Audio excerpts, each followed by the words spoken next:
Everyone, আসসালামু আলাইকুম। আপনারা যেখান থেকে আমার এই ভিডিওটি দেখছেন আপনাদের সবাইকে ওয়েলকাম জানাচ্ছি Labani kitchen cooking and gardening এ। আশা করি আপনারা সবাই ভালো আছেন। আজ আপনাদের সাথে শেয়ার করব আমার চেরি টমেটোস। এবছর আমি টমেটো গাছ লাগাইনি, আপনারা অনেকেই জানেন যারা আমার অলরেডি ভিডিও দেখা শুরু করেছেন। এই যে টমেটো গাছ এই দুটি গাছই আমাকে সৌরভ ভাইয়া দিয়েছে, আমি শুধু এনে লাগিয়ে দিয়েছি আর কিছুটা যত্ন করেছি। এখন এই পর্যায়ে এসে যে কাজটি করতে হবে, এই যে দেখতে পাচ্ছেন অজস্র ফুল এসেছে। এখন আর এই ফুল দেখে লোভে পড়লে চলবে না, কারণ হচ্ছে প্রায় অগাস্ট মাস আজকে শেষ, সেপ্টেম্বর হাতে আছে, তাতে অনেক বেশি বড় হবে না। তাই আমাদের যে কাজটি করতে হবে মোস্ট ইম্পর্টেন্ট, গাছের ছাঁটাই।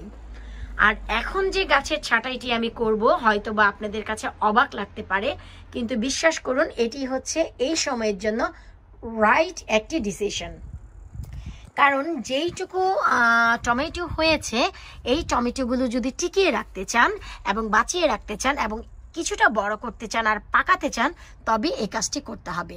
এটি যেহেতু চেরি টমেটোস আর এটি হচ্ছে একেবারে ছোট সাইজের যেটি সেটি, তো বাকি টমেটোগুলো বাঁচিয়ে রাখার জন্য আমাদের কিছু কিছু স্টেপ নিতে হবে, যে এখানে অনেক বড় করে কেটে দিতে হবে।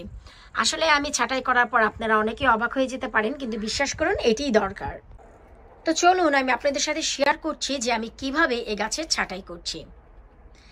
এই যে দেখতে পাচ্ছেন যে গাছের বড় আগাটি, এই যে আমি একেবারে এখান থেকে ধরে কেটে দেব।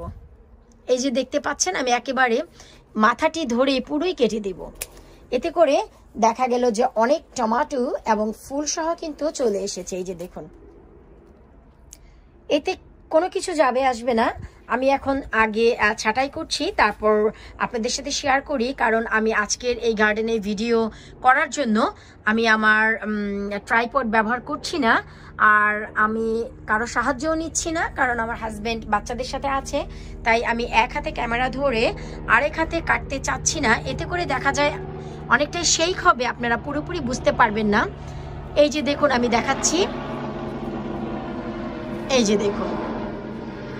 তো এইভাবে করে আমি পুরো গাছটি আগে ছাঁটাই করছি, তারপর আপনাদের সাথে শেয়ার করছি টমেটো গাছের ভালো বৃদ্ধি এবং মিষ্টি হওয়ার জন্য আপনারা কি কি করবেন।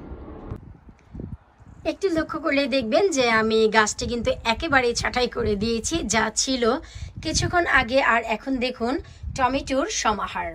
মাঝখান থেকে এই যে একটি ডগা আমি মিস করে গেছি, এই ডগাটিও আমি কেটে দিচ্ছি। এই যে এই ডগাটি আমি মিস করে গেছি, তো এই ডগাটিও আমি কেটে দিচ্ছি। আর এই যে দেখুন আমি কি পরিমাণ ছাঁটাই বাছাই করেছি, আর এতে কত পরিমাণে ফুল এবং টমেটো চলে গেছে। তো এইসব নিয়ে আসলে ভাবলে চলবে না, ভালো মানসম্মত কিছু ফল পাওয়ার জন্য গাছের এইরকম যত্নের প্রয়োজন আছে। এই যে দেখুন এখন এই যে টমেটো গুলোতে এনাফ পরিমাণে তাপ যাবে, আলো বাতাস পাবে, এরা যতটুকু বড় হবে এবং খুব সহজেই পেকে যাবে। এই যে গাছের পাতা দিয়ে যদি এগুলো একেবারেই জড়ানো থাকতো, এতে করে এনাফ পরিমাণে কিন্তু তারা আলো বাতাস পেত না আর তেমন বড়ও হতে পারতো না। এই যে অল্প কিছু টমেটো পেকেছে, দেখা গেল এইটুকু পর্যন্তই টিকিয়ে থাকতো। তো এখন যদি চান এই ছোট অবস্থায় চেরি টমেটোস আপনারা তুলে সালাদ খেতে পারেন, চাটনি বানিয়ে খেতে পারেন, ভাজি করে খেতে পারেন, যা খুশি তা খেতে পারেন। আবার সবগুলো টমেটো পেকে যাওয়া পর্যন্ত অপেক্ষা করতে পারেন। এখন মোস্ট ইম্পর্টেন্ট যে কাজ, এই গাছের টমেটো কিভাবে মিষ্টি করবেন এবং খুব সহজে পাকিয়ে তুলবেন। এখন এই যে টমেটো গাছের গোড়ার পাশে আপনাদেরকে বেকিং সোডা ব্যবহার করতে হবে। জি, আপনারা ঠিকই শুনেছেন, আমাদের কেক বানানোর বেকিং সোডা, বেকিং পাউডার নয়, বেকিং সোডা। গাছের গোড়ার 2 ইঞ্চি দূরে থেকে আপনাদের বেকিং সোডা ব্যবহার করতে হবে। এতে করে টমেটো গাছের টমেটো অনেক বেশি লাল হবে এবং মিষ্টি হবে, খুব সহজেই পেকে যাবে। আর কিভাবে বেকিং সোডা আপনারা ব্যবহার করতে পারেন টমেটো গাছের গোড়ায়, তার অনেক ভিডিও আমার চ্যানেলে আছে, চাইলে সেখান থেকে দেখে নিতে পারেন। আশা করি আপনাদের উপকারে লাগবে। ভিডিওটি একেবারে নতুনদের জন্য আমি করেছি, কারণ এই বছর আমি সময়ের অভাবে অনেক গার্ডেনিং আপনাদের সাথে শেয়ার করতে পারিনি, দেখাতে পারছি না। কিন্তু যারা একেবারেই নতুন, এই যে ছোট ছোট স্টেপ, ছোট ছোট রুলসগুলি যদি আপনারা ফলো করেন, আপনাদের গার্ডেনে অজস্র ফলন পাবেন।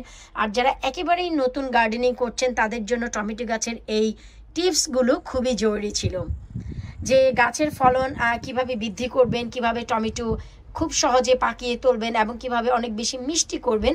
তার জন্য বেকিং সোডা মোস্ট ইম্পর্টেন্ট। আর এই যে দেখতে পাচ্ছেন যে গাছের গোড়াটি বের হয়ে গেছে, এখন আপনারা এতে বেশ কিছু কম্পোস্ট মাটি দিয়ে গোড়াটি ঢেকে দিবেন।